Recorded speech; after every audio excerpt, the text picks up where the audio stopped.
La Russie offre un bonus maximum pour chaque soldat de l'OTAN tué et le haut commandement russe ordonne de ne faire aucun prisonnier parmi les soldats de l'OTAN. Un nouveau rapport du Conseil de sécurité circulant au Kremlin fait référence au vice-président du Conseil de sécurité, Dmitry Medvedev, faisant des observations sur les puissances coloniales occidentales socialistes et bellicistes. Il dit, je cite, « Ils prennent le monde pour des imbéciles s'ils croient que l'envoi des forces étrangères en Ukraine ne conduira pas à une escalade dangereuse. Ils feront partie des forces régulières qui combattent contre nous. » Il a également déclaré à propos de l'entretien des forces de l'OTAN en Ukraine que, je cite, « Ils ne peuvent être traités que comme des ennemis. Et pas seulement des ennemis, mais en tant que détachement d'élite des punisseurs SS hitlériens. » Il a émis l'ordre déclaratif aux forces militaires russes. En ce qui concerne ces morpions d'outre-mer, contrairement à certains des malheureux Ukrainiens qui ont été enrôlés de force pour la guerre, il y a une seule règle qui peut s'appliquer. Ne faites pas de prisonniers.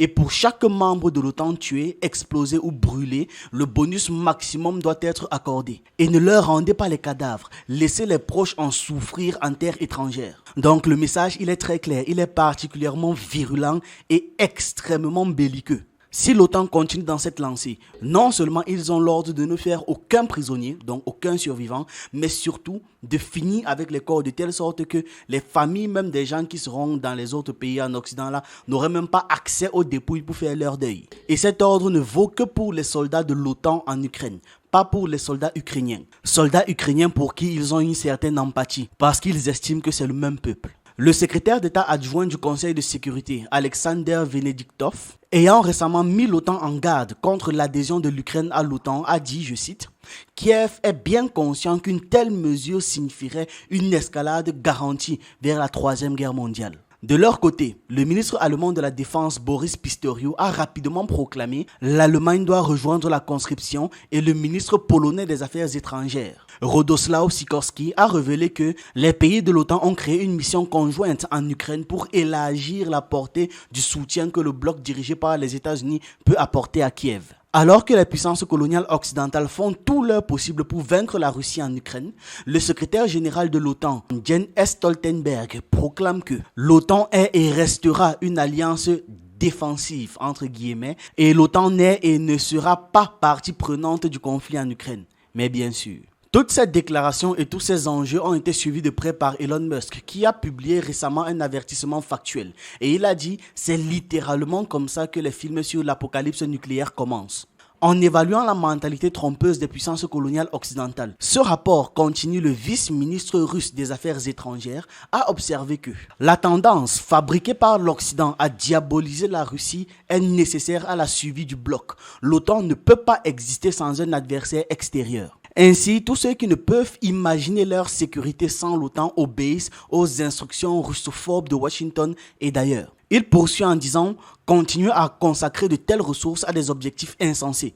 Le fait est que la menace russe n'existe que dans l'imagination des Américains et des Européens occidentaux, en particulier pour ceux qui font de la confrontation avec la Russie la base même de leur politique étrangère. » Alors que les puissances coloniales occidentales commettent un suicide politique face à la Russie, détaille ce rapport, le ministère de la Défense révèle que l'Ukraine a perdu plus de 2110 soldats dans la région du Donetsk au cours de la semaine dernière. Puis, le ministère a encore annoncé que du 31 mars au 5 avril, les forces armées russes ont mené 39 frappes massives avec des armes terrestres aériennes à longue portée de haute précision et avec des véhicules aériens sans pilote contre des installations de l'industrie énergétique ukrainienne et contre des entreprises de l'industrie militaro-industrielle, des systèmes de défense aériens, des sites de déploiement temporaire des unités ukrainiennes et mercenaires étrangers en réponse aux tentatives du régime de Kiev de causer des dommages à l'industrie pétrolière et gazière et aux installations énergétiques en Russie.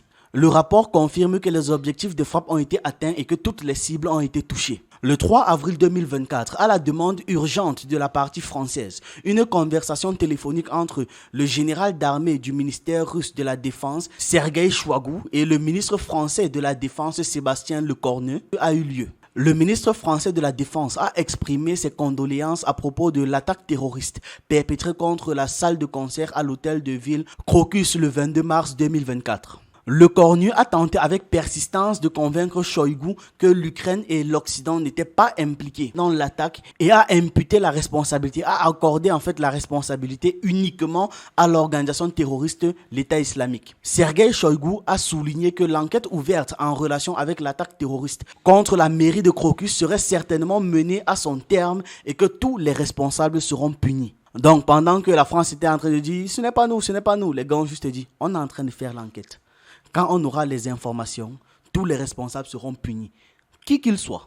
Le rapport explique qu'il existe des traces ukrainiennes dans l'organisation de l'attaque et aussi fatalement que le régime de Kiev ne fait absolument rien sans l'accord de ses patrons occidentaux. Donc le rapport poursuit en disant « Nous comptons sur le fait que dans cette affaire, le service de sécurité français ne sont pas derrière cela ».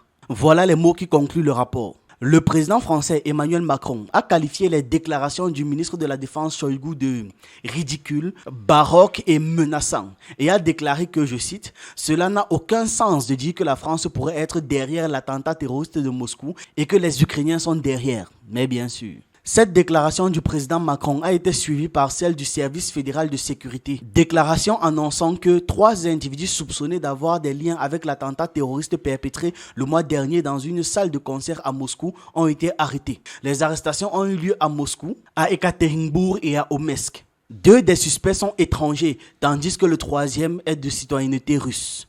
Pour l'instant, publiquement, la Russie n'a pas dit plus au sujet de cette affaire, mais ils ont déjà des responsables bien à l'esprit d'après les différents rapports qui ont été rendus publics. On va continuer la vidéo avec quelques actualités en Afrique. Le Burkina suspend l'importation de farine de blé. Cette mesure a pour objectif d'assainir le marché des produits de grande consommation. La délivrance des autorisations d'importation est aussi suspendue pour le moment. La restriction est en vigueur jusqu'en nouvel ordre. Dans le même temps, les autorités du pays mènent des campagnes agricoles pour vaincre l'insécurité alimentaire. Selon Ibrahim Traoré, la stratégie de son gouvernement consiste justement à renforcer la sécurité alimentaire et à promouvoir l'autosuffisance en matière de production de blé. Encore au Burkina Faso, l'armée burkinabé se dote de nouveaux drones de combat. Ce sont essentiellement des Bayraktar TB2 et des Bayraktar Akinci, drones de fabrication turque. En remettant la douzaine d'appareils à l'armée, Ibrahim Traoré a exprimé sa satisfaction. Il a qualifié ces drones de très performants et fiables. Le chef de l'État a remercié son homologue turc pour le soutien qu'il apporte au Burkina Faso, mais aussi le peuple burkinabé qui s'est engagé à travers des contributions diverses aux forces de l'armée de monter en puissance pour défendre le territoire. Autre actualité, la future agence spatiale africaine verra le jour dans quelques mois au Caire en Égypte. C'est ce qu'a fait savoir dans une interview le commissaire de l'Union africaine chargé de l'éducation, de la science, de la technologie et de l'innovation. Les préparatifs pour la création de l'agence sont achevés à 99%, a déclaré Mohamed Bellossine. Le Conseil spatial africain, qui s'est chargé de coordonner les activités de l'agence et orienter la politique spatiale continentale ainsi que l'allocation des ressources, compte 10 membres issus de 5 régions africaines. Une autre actualité maintenant dans un ton beaucoup plus dramatique, il y a eu plus de 90 morts dans un naufrage au large du Mozambique. Au moins 94 personnes sont mortes, dont des enfants, et 26 sont portés disparus après le naufrage d'un ferry au large de la côte nord du Mozambique. Le navire était un bateau de pêche surchargé et n'était pas autorisé à transporter des personnes, a déclaré lundi Lourenço Machado, administrateur de l'INSRASMAR. Dimanche, nous avons enregistré un incident maritime au cours duquel au moins 94 personnes sont mortes lorsqu'une barque transportant 130 personnes a chaviré. Nous avons récupéré 94 corps et 26 sont portés disparus, a-t-il déclaré. Un précédent bilan faisait état d'un bilan de 91 morts. Le bateau transportait des personnes de Lunga dans la province du Nampula vers l'île du Mozambique. Les premiers rapports indiquaient qu'ils avaient été frappés par un raz de marée. Les passagers fuyaient une épidémie de choléra. Jaime Neto, secrétaire d'État pour la province du Nampula, confirme qu'effectivement les passagers fuyaient le choléra. Comme le bateau était surpeuplé et inapte au transport de passagers, il a fini par couler. Une enquête a été ouverte pour déterminer les vraies causes du naufrage. On va terminer la vidéo avec cette information. Il y a un départ massif des soignants qui quittent l'Afrique pour aller s'installer en Occident.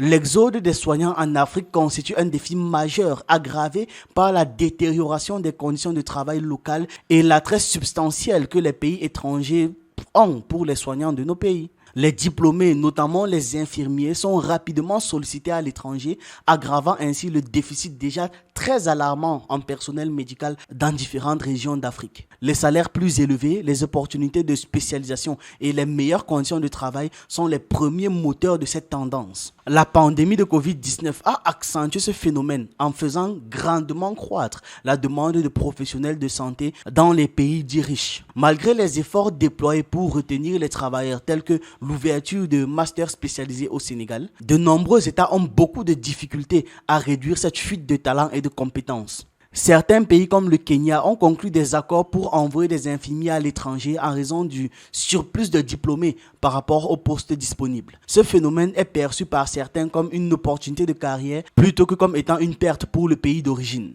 C'était tout pour cette vidéo, dites-moi ce que vous en pensez en commentaire. Pour les nouveaux sur cette chaîne, on parle de culture africaine, d'histoire, d'actualité et on s'édifie sur un ensemble de choses qui nous permettent d'anticiper et d'être prêts à toute éventualité. Je vous encourage donc à regarder nos anciennes vidéos, on a plus de 400 thèmes déjà traités et si vous voulez plus de contenu, vous pouvez vous abonner à nos autres chaînes YouTube en fonction de vos centres d'intérêt. Sur Ekima, on parle d'économie et de sciences humaines. Sur Hassani, on parle de jeux vidéo et de divertissement. Si ça vous intéresse, les liens sont en description.